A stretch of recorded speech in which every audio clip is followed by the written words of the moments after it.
Hello guys, we're back decorating another cake today. This one is a 6-inch chocolate sponge filled with chocolate Swiss meringue buttercream and swirled with some semi-sweet chocolate ganache. I asked my customer if they wanted chocolate buttercream or a ganache filling, and he literally just said yes. So I added both. This ended up working out great because I had some leftover ganache from when I made my buttercream. How did you make buttercream, Jane? That's a great question, let me tell you. Basically, I just made my semi-sweet ganache, which is equal parts milk chocolate and dark chocolate, and then half of the weight of that in double cream. I hope that made sense, but if it doesn't, I have a whole chapter dedicated to ganache in my ebook, which is linked in my bio.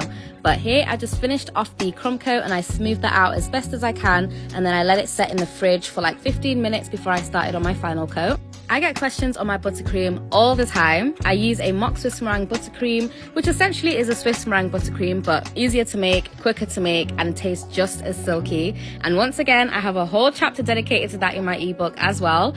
But I like to whiten my buttercream using an icing whitener and a drop of purple to get that bright white. So my customer ordered this cake for his girlfriend, and he told me that she watches my TikToks all the time and had this exact photo saved to her Pinterest. No pressure. Oh my days.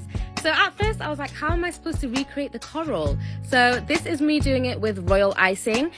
Let me just say that did not work. They were too fragile and were breaking every 2 seconds. So I went and switched over to white chocolate, and then I got my airbrush machine and I brushed it this orangey red color. This was so satisfying to do, by the way. But once I'd finished airbrushing, I just put everything in the freezer and I hoped for the best because I've never done this before. Here, I used a balled up piece of cling film to add some texture to the side of the cake. I literally just dipped it in my buttercream and then I tapped on the cake, and it created this really nice effect. Immediately after that, I chucked some sprinkles onto the wet buttercream so that they would stick. And as I'm watching this back, I just realized, Jane, you really do got this in the bag. Like, whenever I see comments that are like, is there anything you can't do? I ask myself the same question because no matter the brief, I'll always challenge myself to bring a customer's vision to life, even if it means some crash outs, heavy on the crash outs, or spending, some extra hours in the kitchen just figuring it out. Guys, this cake. But yeah, if I promise someone a cake, they're getting a cake. And I like the challenge. I feel like it improves my skill set and just makes me more of a well-rounded individual. But anyway, I finally managed to place all of the coral, and it kind of reminded me of that Indian dessert. What's it called again? Jalebi? Yeah, my dad is obsessed with that dessert. He used to buy it all the time for us. But yeah, after I finished placing the coral, I added on some fondant seashells. I did go back and change the color of these. I thought the pink didn't really match well with the orange.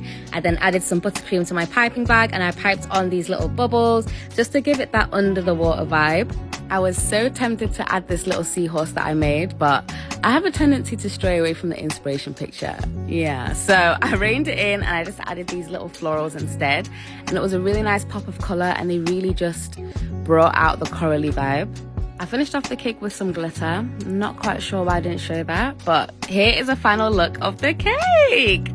This cake definitely challenged me, but I am so obsessed with how it turned out. I can really see the coral. You guys let me know if you can tell it's coral, but regardless, my customer loved it. He said his girlfriend is gonna love it. And as always, let me know what you guys think. Bye, cuties.